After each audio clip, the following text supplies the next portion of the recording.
I'm really excited about today's project. It was my runner-up for a recent triple play, but it's still a great block. It's made out of flying geese, and let me show you how to put it together.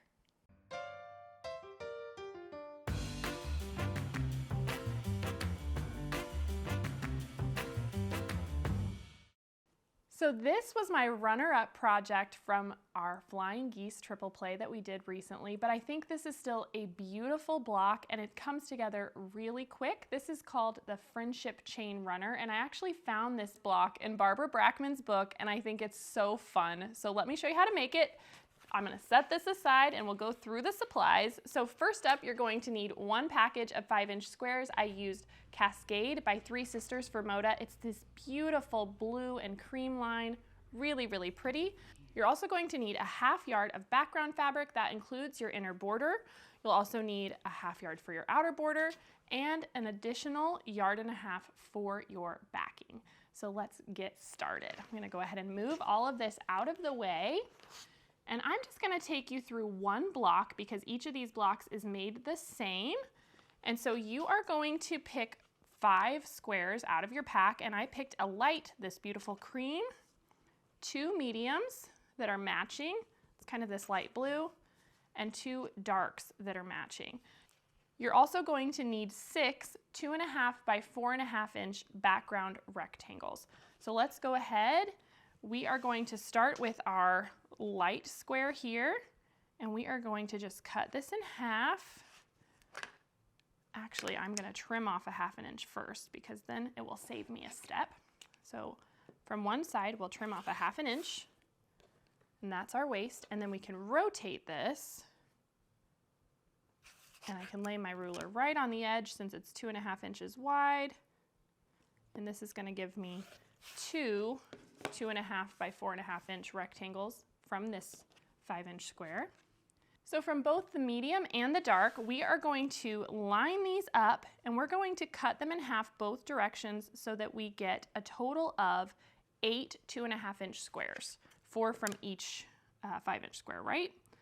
So we'll cut this one in half and then turn my ruler. There we go, and I'm just going to set these together and then do the same thing with my darks. We just want to make sure that they're lined up nice and straight. There we go, and in half both directions to get our 2.5 inch squares.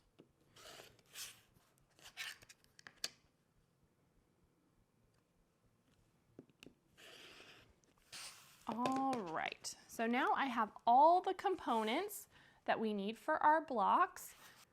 So here's what that block looks like, and it's made up of 4 different flying geese units. So let's talk about those before we start assembling them. So to begin with, we have our cream, our light fabric that we chose from our pack in the center with our medium snowballs. And so that's our first unit. Actually, I'm just going to lay this here so you'll see how it comes together. The visual will help. And then we are going to have our background rectangles with our darks on either side, and you'll see those. And then now the last 2, I want you to notice we have a medium and a dark on both of these, but they're opposites. So on this side, our medium is on the right, and on this side, it's on the left. And that is designed so that when we put this together, it's going to match up with the one in the middle, just like so. And so I just wanted to show you this because each of these components is made exactly the same way, but you need 2 of each. So let's go ahead and make some of these now. So I'm going to begin by taking my light and 2 of my mediums, and we are just going to place this right on here, and we're going to sew corner to corner. So if you want to draw a line, you absolutely can. You could press a line as well. I have some diagonal seam tape on my machine, so I'm just going to go ahead and take this over here. And if you're not familiar with the diagonal seam tape, I'm going to start by placing this far corner right under the needle, and then I'm lining up this corner closest to me with the red line of the seam tape, And as long as I keep that point right on the red line, it's gonna sew exactly point to point. So it's my favorite way to do half square triangles or flying geese because I don't have to mark. So just like that, that's ready to go. And so now we can go ahead and trim off this excess. If you want to save some little tiny half square triangles, you could sew over a 1/2 inch and you'd have a bunch of little ones left over. But for this project, I just went ahead and put it in my scrap bin. And so now we can finger press this or press this back, just like so, and we can add our other 2.5 inch square to the opposite side. So now we're sewing from point to point. Just make sure it stays all lined up. Again, putting that first corner right under the needle.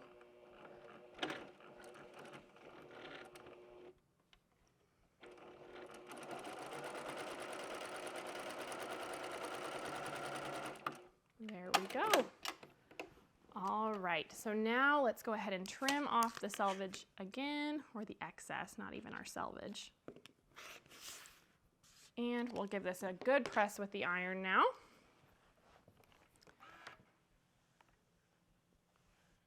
Just like so. And you can see how quickly our flying geese units come together. And so I showed you how to make all of these. They're made the exact same way, whether you're starting with your print or your background pieces. And you're just going to make sure that you're adding either the light or the mediums, excuse me, or the dark to the correct pieces so that it matches up with the block. So let's lay this out one more time. So we have this one.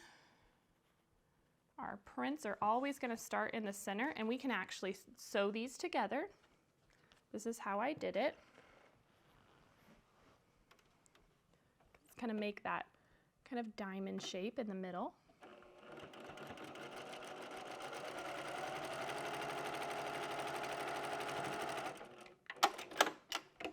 Go. Press that so it lays nice and flat. And then now we're going to add our 2 darks. Make sure I'm grabbing the right ones to either side, and your background goes in towards the middle. So you always want to check that. And so then we'll add these. I'm just going to go ahead and take both of these to the machine, and we'll add one to one side and then the other. Because of how we assemble this with the flying geese, the block does go together a little differently than normal. It's not like a simple 4 patch or 9 patch, but it's fun, that's for sure. So I'm just going to take a few stitches to start me off and then make sure everything is lined up and cruise down with that 1/4 inch seam. And then I can flip this around, again making sure that my background flying geese is in towards the middle, and then right sides together.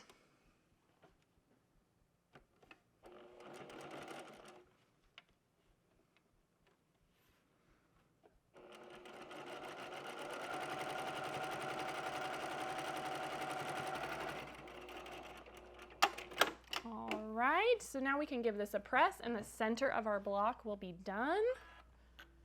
I like to roll that to the middle. It doesn't really matter because the seams aren't going to nest with anything, but that's just my preference. All right, now you can see how that looks. And so now we're going to take our last 2 units, remember they're opposites, and we're just going to match those up so our dark matches dark and our medium matches medium, just like so, and just like so. And so before we can sew these to the middle, we just need to put these right sides together and sew down on both of these, and then we'll attach those.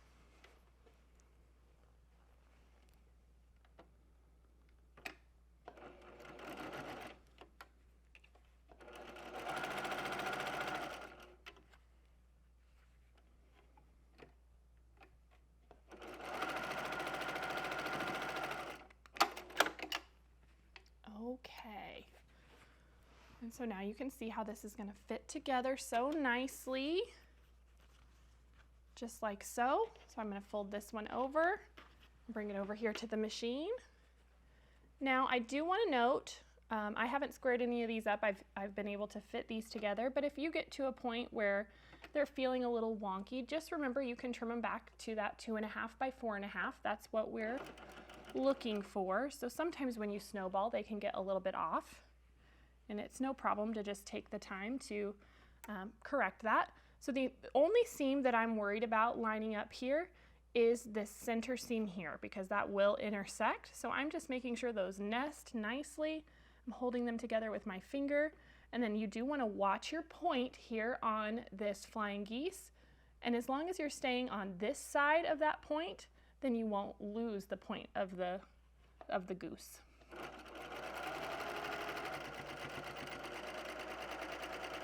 So then once I get to the middle, I'll realign everything else. Make sure we're all lined up beautifully and cruise down.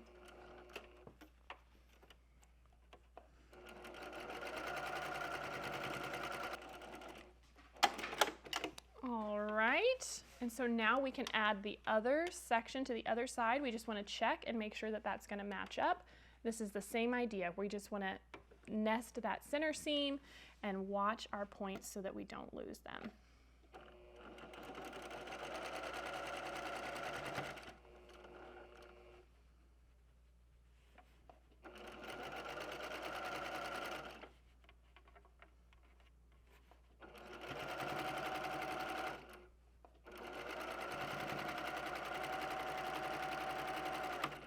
All right, there we go. Let's give this a press. Our block is complete. We can just lay this down so it doesn't have any rumples. Beautiful.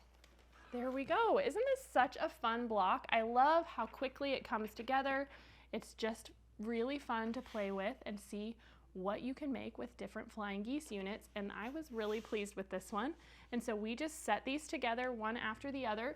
For this runner, we used 5 blocks, 1, 2, 3, 4, 5, and then we added this little 1.5 inch inner border that came from your background and finished it off with a 3-inch outer border.